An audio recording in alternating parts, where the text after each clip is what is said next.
안녕하세요. 지혜의 바람입니다. 혹시 이런 경험 있으신가요? 가장 안전하고 편안해야 할 내 집에서조차 누군가의 방문으로 불편함을 느꼈던 기억 말이에요. 예를 들어, 초대한 손님이 우리 집에 와서 여기저기 둘러보며 이 집 평수가 얼마나 돼요? 임대인가요? 자가인가요? 같은 질문을 했던 적이 있으셨나요? 또는 남의 집에 와서 마음껏 음식을 먹고 차까지 마신 후에도 밤늦게까지 돌아갈 생각조차 하지 않는 손님을 본 적은요? 이런 상황을 겪고 나면 그 손님을 다시 초대하고 싶지 않다는 생각이 드는 건 당연합니다. 집은 우리의 공간이고 쉼터입니다. 그래서 이 공간이 침범당할 때 우리는 예상치 못한 불편함과 스트레스를 겪게 되죠. 놀라운 사실은 노년기의 정서적 안정감을 가장 크게 위협하는 요인 중 하나가 인간관계에서 오는 불편함이라는 점입니다. 최근 한 조사에 따르면 노년층의 60% 이상이 관계에서 오는 스트레스로 인해 집이라는 공간에 대해 부정적인 인식을 가지게 된다고 답했습니다. 그렇다면 이런 질문이 생길 수 있습니다. 과연 집에 초대하지 말아야 할 사람들은 누구일까? 그들을 초대하지 않음으로써 나의 공간과 정서적 평화를 지킬 방법은 무엇일까? 오늘 영상에서는 노년에는 집에 초대하지 말아야 할 5가지 유형의 사람들에 대해 이야기해 보겠습니다. 영상 끝까지 시청하시면 단순히 불편한 사람을 피하는 방법뿐만 아니라 삶의 질을 높이고 관계를 현명하게 관리하는 지혜를 얻어 가실 수 있을 겁니다. 시청하시기 전에 좋아요와 구독, 알림 설정 부탁드리고요. 지금부터 본격적으로 시작해 보겠습니다. 집은 우리 삶에서 가장 안전하고 편안한 공간이어야 합니다. 하지만 이 공간이 침범당하면 단순한 불편을 넘어 정서적 안정이 흔들릴 수 있습니다. 우리 집은 단순한 장소가 아니라 우리가 삶의 균형을 유지하는 중심점입니다.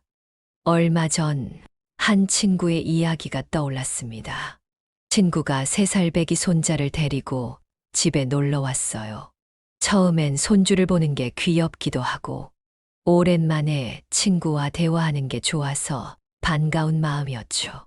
그런데 아이가 집안에서 뛰어다니기 시작하더라고요. 소파 위로 올라갔다가 점프하고 방에서 거실로 달려가고 잠시도 가만히 있지를 않더군요. 제가 난감한 표정을 지으니 친구는 원래 요맘때 그래 이 정도는 얌전한 편이야. 넌 아직 손자가 없어서 모르겠지만. 라며 손자를 대견하단 듯이 웃으며 보고 넘겼죠. 아이에게 조심하라고 말하려니 오히려 친구가 너무 뭐라 하지 마. 라고 하더라고요. 결국 그날 저는 아이가 어지럽힌 물건을 정리하고 아래층이랑 경비실에서 온 항해 전화에 사과를 하고 온종일 신경이 곤두섰죠. 그 뒤로는 그 친구를 2번 다시 초대할 자신이 없더라고요. 이처럼 손님의 무심한 태도는 집주인의 공간을 침범하고 정서적 안정감을 깨뜨리는 결과를 낳습니다. 특히 집 안에서 소란스러운 행동은 집주인뿐만 아니라 주변 이웃에게까지 영향을 미칠 수 있습니다. 이런 상황이 반복된다면 초대 자체가 꺼려지게 되는 건 당연한 일입니다. 그렇다면 이런 불편함을 줄이기 위해서는 명확한 경계를 설정하는 것이 중요합니다. 손님이 아이를 데리고 방문하는 경우, 방문 전에 우리 집은 아래층에 소음이 잘 전달돼서 아이들이 뛰면 조금 조심해 주면 좋겠다고 미리 요청하는 것이 좋습니다. 또한 행동이 반복되는 손님이라면 여기선 뛰면 안 되라고 단호히 말하는 것도 필요합니다. 처음엔 어색할 수 있지만 이런 태도가 집주인의 공간을 보호하고 오히려 관계를 건강하게 유지하는데 큰 도움이 됩니다.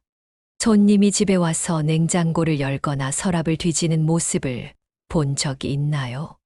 그들은 단순히 궁금해서 그런 행동을 했다고 말할지 모르지만 집주인 입장에서는 사적인 공간이 침범당하는 기분이 듭니다.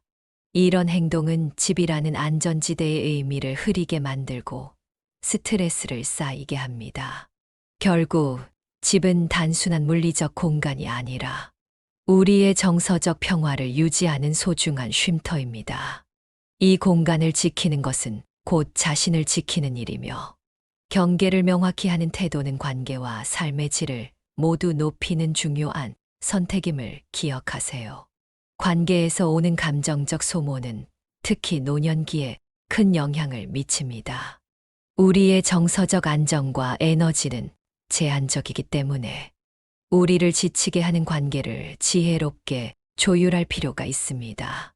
몇 달 전 지인으로부터 이런 이야기를 들었습니다. 아침에 한창 집 정리를 하고 있는데 오래된 친구가 전화했어요. 요즘 너무 힘들다며 잠깐 만나고 싶다고 하더라고요. 그래서 일부러 일정을 조정하고 친구를 집으로 초대했죠. 근데 와서는 한숨만 푹푹 쉬고 사는 게 너무 힘들다. 내가 왜 이런 운명인지 모르겠다. 같은 이야기를 계속하는 거예요. 처음엔 공감도 해주고 같이 해결책도 찾아보려고 했죠. 그런데 그 친구는 제가 뭘 말해도 그건 내 상황에서는 안 될 거야. 내가 해봤자 뭐가 달라지겠어? 라며 부정적으로만 반응하더라고요. 결국 저 혼자 답답하고 지친 기분만 들었어요. 그 친구는 우리에게 공감과 지지를 원했을지 모르지만 대화가 끝난 뒤 남은 건 감정적 소모와 피로감뿐이었습니다. 이처럼 부정적인 에너지를 계속 전달하는 사람은 우리의 정서적 안정에 큰 영향을 미칠 수 있습니다. 또 한 가지 사례를 생각해 보세요. 한 가족 모임에서 있던 일입니다. 조카가 다가와 고모, 이번에 저 조금 도와주실 수 있죠? 이번 한 번만요.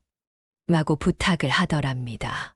처음에는 조카의 간절함의 마음이 움직여 도와줬지만 그 뒤로도 비슷한 부탁이 계속 이어졌다고 해요. 고모는 여유 있으시잖아요. 다음에 꼭 갚을게요. 그 말을 들을 때마다 도움을 거절하기가 어려웠죠. 그런데 나중에는 조카가 도움을 받는 걸 당연히 여기고 도움을 거절했을 때 서운함을 표현하면서 관계가 점점 부담스럽게 느껴지기 시작했습니다. 그렇다면 이런 관계를 어떻게 다루어야 할까요? 우선 감정적 경계를 설정하는 것이 중요합니다. 부정적인 대화를 계속 이어가는 사람에게는 그 이야기를 듣다 보니 정말 안타깝네요. 하지만 제가 도울 수 있는 부분은 여기까지인 것 같아요라고 명확히 표현하세요. 상대방이 처음에는 서운함을 느낄 수도 있지만 장기적으로 보면 이런 태도가 관계를 더 건강하게 만들어줍니다. 그리고 지나친 요청이 반복될 때는 솔직하게 말하는 용기를 가져야 합니다. 이번에는 제가 여유가 없어서 어렵겠어요. 상대방이 거리를 두거나 비난하더라도 그것은 우리의 잘못이 아닙니다. 상대방이 우리의 경계를 받아들이지 못하는 것은 그들의 문제이지 우리의 책임이 아닙니다. 거리가 멀어지더라도 죄책감을 느끼지 마세요. 우리가 우리의 삶을 위해 내린 결정은 스스로를 보호하기 위한 지혜로운 선택입니다. 대화를 부드럽게 전환하는 것도 한 방법입니다. 그렇군요. 그런데 요즘 기분 좋았던 일은 없으셨나요?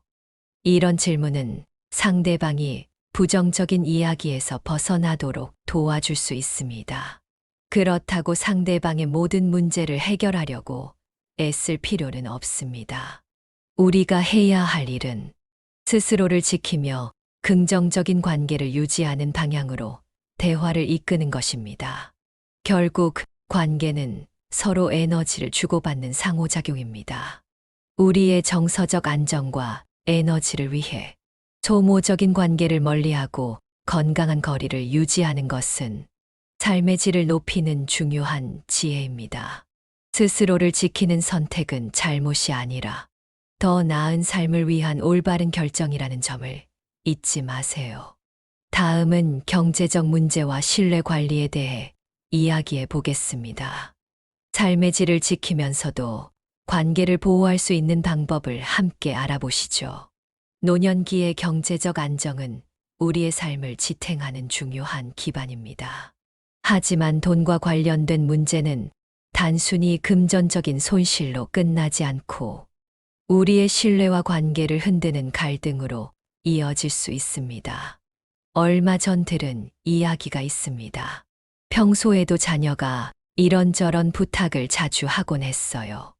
엄마, 이번에 급하게 필요한 돈이 있는데 나중에 돌려드릴게요. 워낙 자주 도와줬던 터라 그날도 전화가 오자마자 또 그런가 보다 했죠. 이번엔 무슨 일일까 하면서 돈을 바로 송금했어요. 그런데 며칠 뒤 자녀와 통화를 했더니 엄마, 무슨 돈? 나 그런 적 없는데 라며 깜짝 놀라더라고요. 그제야 보이스피싱을 당했다는 걸 깨달았죠. 순간 머리가 멍해지면서 자꾸만 스스로를 탓하게 되더라고요. 왜 확인을 안 했을까? 왜 이렇게 쉽게 속았을까? 그런데 문제는 여기서 끝나지 않았어요. 이 이야기를 자녀에게 털어놓았더니 엄마가 왜 그런 전화를 믿어? 내가 그럴 리 없잖아. 엄마가 평소에 그렇게 나를 못 믿고 의심하는 거야? 그랬으니까 사기를 당했겠지. 이렇게 화를 내는 거예요. 나는 그저 아이를 돕고 싶은 마음에 돈을 보낸 건데. 결국 손해를 본 것도 억울한데. 자녀에게 이런 비난까지 듣게 되니 더 속상하더라고요. 내가 뭘 그렇게 잘못했길래 돈도 잃고 이런 말까지 들어야 하나? 라는 생각이 들었죠. 이 이야기는 단순히 보이스피싱 사건을 넘어 가족 간의 금전적 관계가 어떻게 신뢰와 감정의 문제로 이어질 수 있는지를 보여줍니다. 평소에 자주 도움을 주었던 선의가 결국 더 큰 손실과 갈등으로 돌아오게 되는 상황은 생각보다 흔히 일어나는 일입니다. 특히 금전적 요청이 반복되고 그것이 당연하게 여겨지기 시작할 때 우리는 점점 더 큰 부담을 느끼게 됩니다. 도움을 주는 사람이 마음 편히 도움을 줄 수 없는 상황이 된다면 그 관계는 이미 균형을 잃은 것입니다. 그렇다면 이런 상황에서 중요한 것은 단순히 금전적 문제를 해결하는 것이 아니라 우리 자신을 지키고 가족과의 관계를 건강하게 유지하는 방법을 고민하는 것입니다. 도움을 주는 일이 상대방에게 좋은 결과를 가져오지 않을 때도 많습니다. 예를 들어 반복적으로 도움을 요청하는 사람은 스스로 문제를 해결하려는 노력을 줄일 수 있습니다. 또한 도움을 거절했을 때 상대방이 느끼는 서운함은 오히려 관계를 더 큰 갈등으로 만들기도 합니다. 하지만 우리는 이런 상황에서 스스로에게 지나친 죄책감을 느낄 필요가 없습니다. 도움의 범위를 명확히 하고 여기까지만 가능하다는 경계를 세우는 것은 결코 잘못된 일이 아닙니다. 사랑하는 가족일수록 그들에게 의존을 스스로 문제를 해결할 기회를 주는 것이 더 나은 관계를 만들어가는 방법일 수 있습니다. 결국 중요한 것은 우리가 경제적으로나 정서적으로 너무 무겁지 않은 상태에서 서로에게 건강한 도움과 신뢰를 주고받을 수 있는 관계를 만드는 것입니다. 돈 문제는 단순한 금전적 손실이 아니라 가족 간의 관계와 신뢰에 깊은 영향을 미칩니다.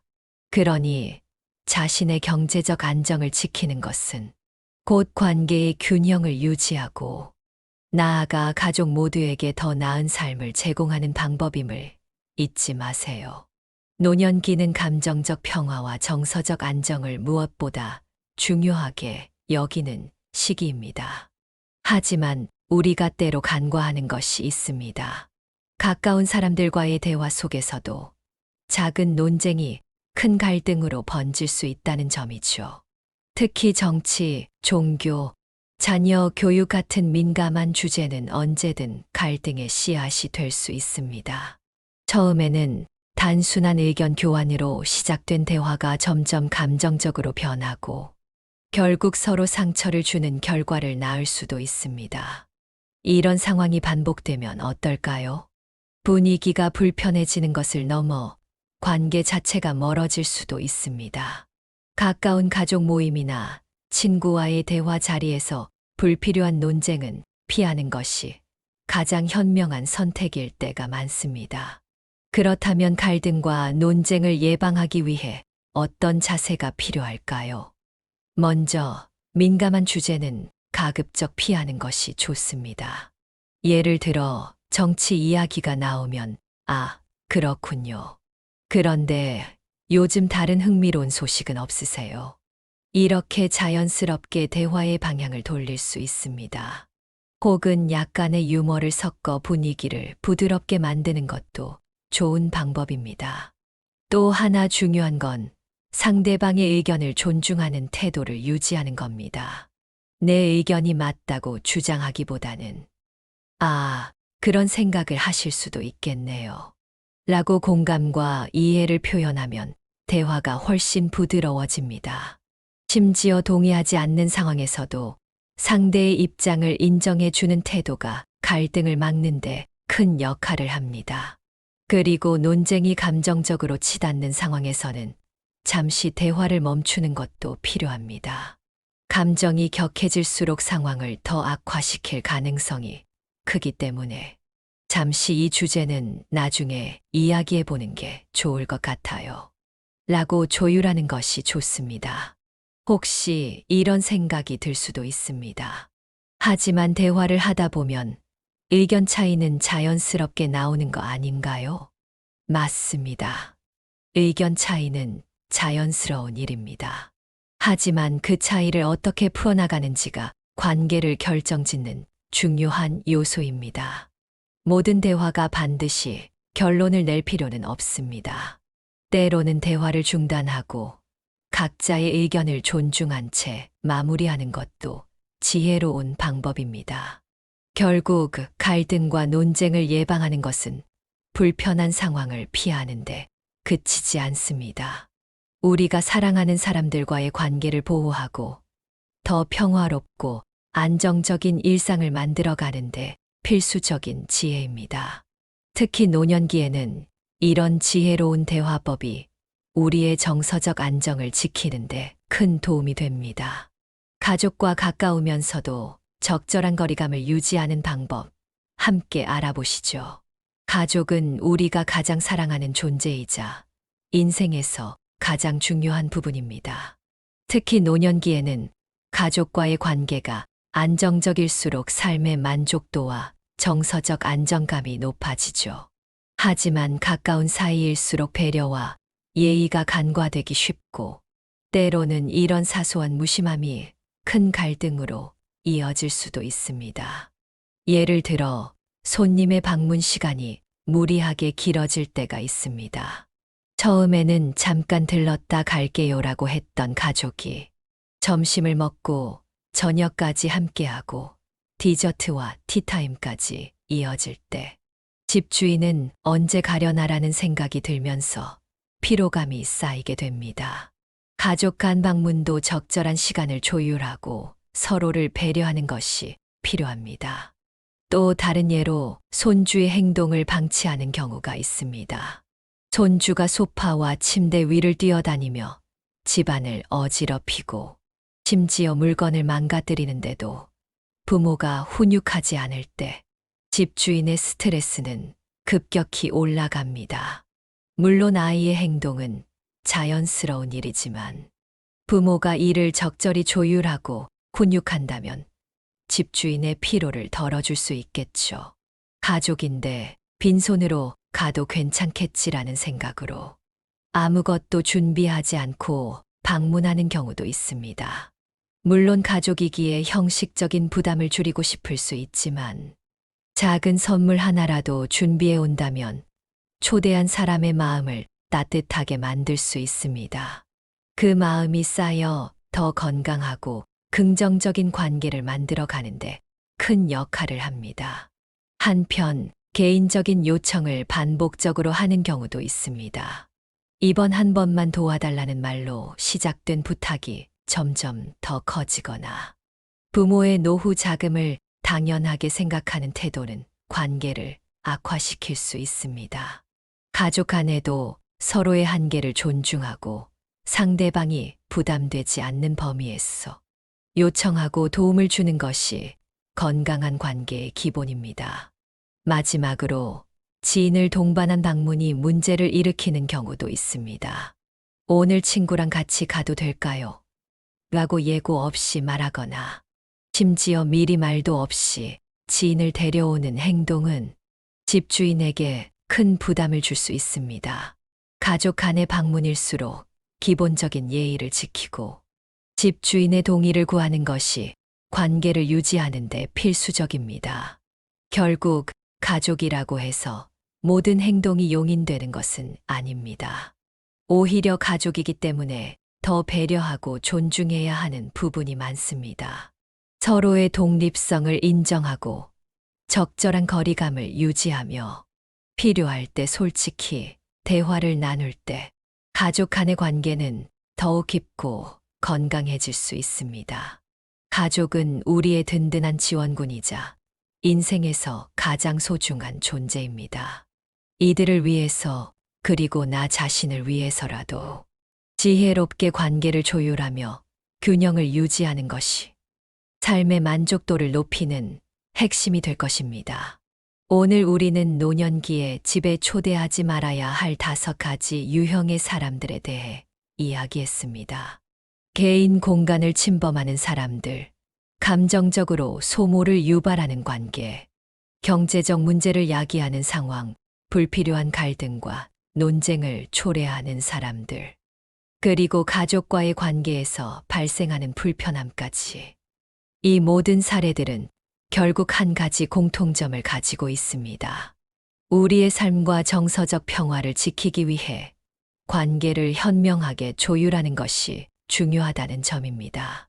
집은 단순한 공간이 아닙니다.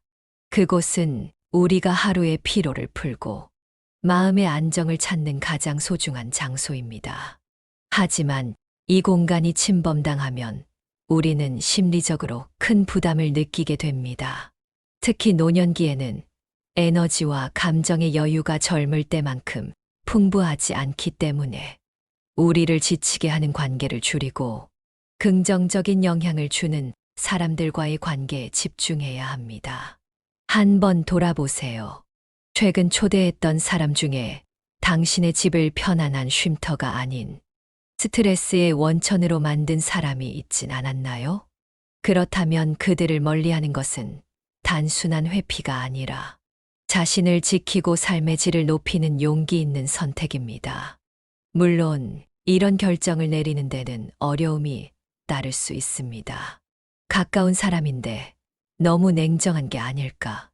그럼 나 혼자 남는 거 아닌가? 라는 생각이 들 수도 있습니다.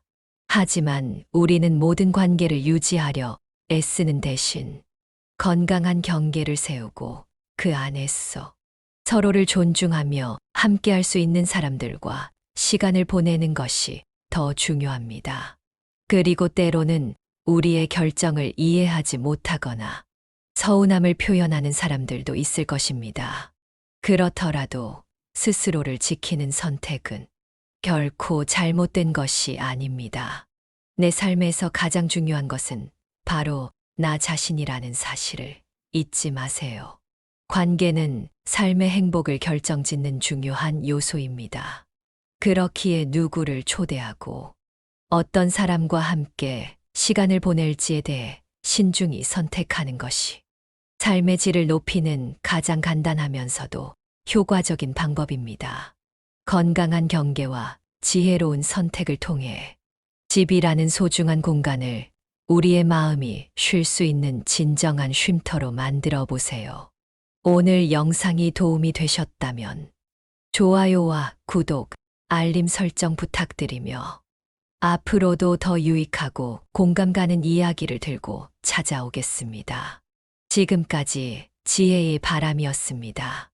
오늘도 함께 해주셔서 감사합니다. 평안한 하루 되세요.